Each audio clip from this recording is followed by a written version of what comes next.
Praise the Lord, hallelujah. അഭിഷേകം എന്നെ എന്ന വചന സന്ദേശത്തിലേക്ക് എല്ലാവർക്കും സ്വാഗതം. ഇന്ന് ചിന്തയ്ക്ക് ആധാരമായ ദൈവവചനം സങ്കീർത്തന പുസ്തകം 23-ാം അധ്യായത്തിന്റെ 1 മുതലുള്ള വചനഭാഗം. യഹോവ എന്റെ ഇടയനാകുന്നു, എനിക്ക് മുട്ടുണ്ടാകുകയില്ല. ഇത് ദാവീദിന്റെ സങ്കീർത്തനമായിട്ടാണ് ഇവിടെ രേഖപ്പെടുത്തിയിരിക്കുന്നത്. ദാവീദാണ് ദൈവസന്നിധിയിൽ ഇങ്ങനെ പ്രാർത്ഥിക്കാൻ ഇടവന്നത്. കർത്താവാണ് എൻ്റെ ഇടയൻ. കർത്താവ് ഇടയനാകുമ്പോൾ ഞാൻ ആടാകുമല്ലോ. ഞാൻ ആടാകുമ്പോൾ ഇടയൻ ആടുകളെ മേയ്ക്കുന്നവനാണ്. ഇടയൻ ആടുകളോട് പറയുകയാണ്, ഒന്നിനും ഒരു കുറവും ഞാൻ തരികയില്ല, ഒരു കുറവും വരുത്തുകയില്ല. 2, പച്ചയാൽ പുൽപ്പുറങ്ങളിൽ അവൻ എന്നെ കിടത്തുന്നു, സ്വസ്ഥതയുള്ള വെള്ളത്തിനടുത്തേക്ക് എന്നെ നടത്തുന്നു. 2, എനിക്ക് വേണ്ട ഭക്ഷണങ്ങൾ, എനിക്ക് വേണ്ട താമസം, എനിക്ക് വേണ്ട എല്ലാ കാര്യങ്ങളും എനിക്ക് വേണ്ടി എൻ്റെ കർത്താവ് ഇടയനായ ദൈവം ചെയ്യുന്നു. എൻ്റെ പ്രാണനെ അവൻ തണുപ്പിക്കുന്നു.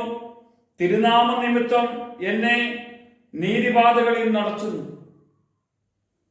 കൂരിരുൾ താഴ്വഴി കൂടി നടന്നാലും ഞാനൊരു അനർത്ഥവും ഭയപ്പെടുകയില്ല. നീ എന്നോട് കൂടി ഇരിക്കുന്നുവല്ലോ, നിന്റെ വടിയും കോലും എന്നെ ആശ്വസിപ്പിക്കുന്നു. എന്റെ ശത്രുക്കൾ കാണെ നീ എനിക്ക് വിരുന്നൊരുക്കുന്നു. എന്റെ തലയെ എണ്ണ കൊണ്ട് അഭിഷേകം ചെയ്യുന്നു. എന്റെ പാനപാത്രം നിറഞ്ഞു കവിയുന്നു. നന്മയും കരുണയും എന്റെ ആയുഷ്കാലമൊക്കെയും എന്നെ പിന്തുടരും. ഞാൻ യഹോവയുടെ ആലയത്തിൽ ദീർഘകാലം വസിക്കും. കർത്താവിന്റെ കൂടെ ഞാൻ ദീർഘകാലം എന്ന് പറഞ്ഞാൽ പോരാ, ദീർഘകാലമല്ല.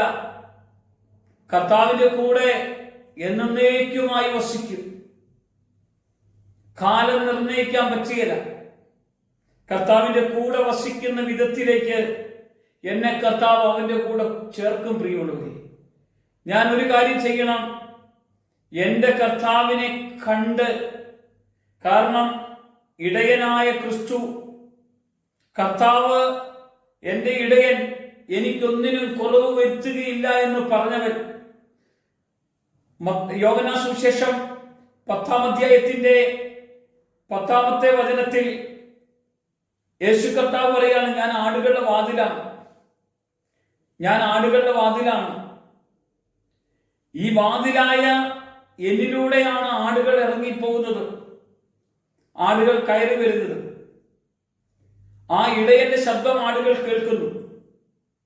ഇടയന്റെ ശബ്ദം ആടുകൾ തിരിച്ചറിയുന്നു. മറ്റ് കള്ളയിടയന്മാരുടെ ശബ്ദങ്ങളെ വകവയ്ക്കുകയില്ല. കാരണം എൻ്റെ ഇടയൻ യേശുവ. ഇവിടെ നമുക്ക് കാണാൻ കഴിയും, യഹോവ എൻ്റെ ഇടയനാണെന്നുള്ളത്. എൻ്റെ എന്ന സ്ഥലത്ത് നമ്മുടെ എല്ലാവരും പേര് ചേർത്തേ.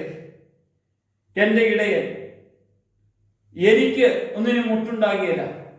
നമ്മുടെ പേര് ചേർത്ത് നമ്മളൊന്ന് വായിച്ചാലുണ്ടല്ലോ, നമ്മൾ ഈ കർത്താവിന്റെ കൂടെയാണെന്ന് തിരിച്ചറിയാൻ കഴിയും.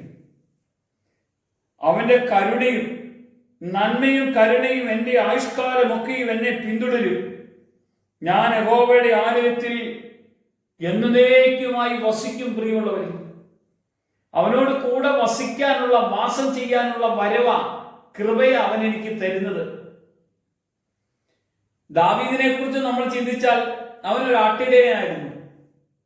ആട്ടിടയനായ അവൻ പാറപ്പുറത്തൊക്കെ ആയിരുന്നു അവൻ കിടന്നത്. പാറപ്പുറത്ത് കിടന്ന് അവന്, ആട്ടിടയനായ ആ ദാവീദ് ഒരിക്കൽ ശൃംഗം തന്റെ ആടുകളെ തിന്നാൻ വേണ്ടി വന്നപ്പോൾ ആ ശൃംഗത്തേക്ക് വലിച്ചു കീറിയവനായിരുന്നു ദാവീദ്. ചെന്നായിക്കൊന്നും കൊടുക്കാതെ കാത്തു നോക്കിയവനായിരുന്നു ദാവീദ്.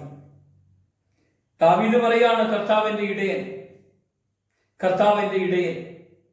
ഞാനും പറയാ, കർത്താവിന്റെ ഇടയൻ. അവൻ എന്നെ കാണുന്ന ദൈവമാണ്.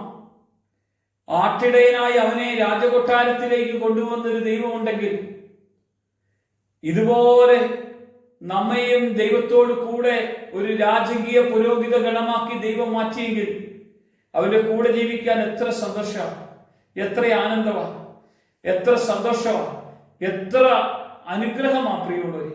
ഈ വചനം നമ്മുടെ ജീവിതത്തെ ഒത്തിരി മാറ്റട്ടെ. ഈ വചനം നമ്മളിൽ ഒത്തിരി മാറ്റം വരുത്തട്ടെ.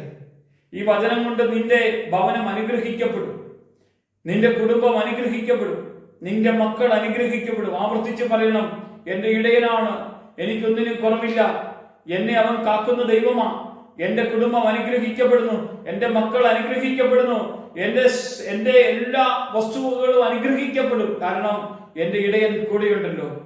കർത്താവേ, നിന്റെ ശക്തി അഭിഷേകവും ഞങ്ങളുടെ എല്ലാവരുടെ മേലും പകരട്ടെ. നിന്റെ കൃപാസാന്നിധ്യം കൊണ്ട് ഞങ്ങൾ ഓരോരുത്തരുടെ മേലും നിറയട്ടെ. കർത്താവെ, നിന്റെ ശക്തിക്കായി ഞങ്ങൾ പ്രാർത്ഥിക്കുന്നു. ഈ വചനം ഞങ്ങളുടെയൊക്കെ ജീവിതത്തിൽ വലിയ മാറ്റം വരുത്തുന്ന വചനമായതുകൊണ്ട് ഈ വചനത്തിന്റെ ശക്തി ഞങ്ങളിൽ നിറയട്ടെ. യേശു മഹത്വം എടുക്കണം. യേശുവിന്റെ നാമത്തിൽ തന്നെ ആമേൻ.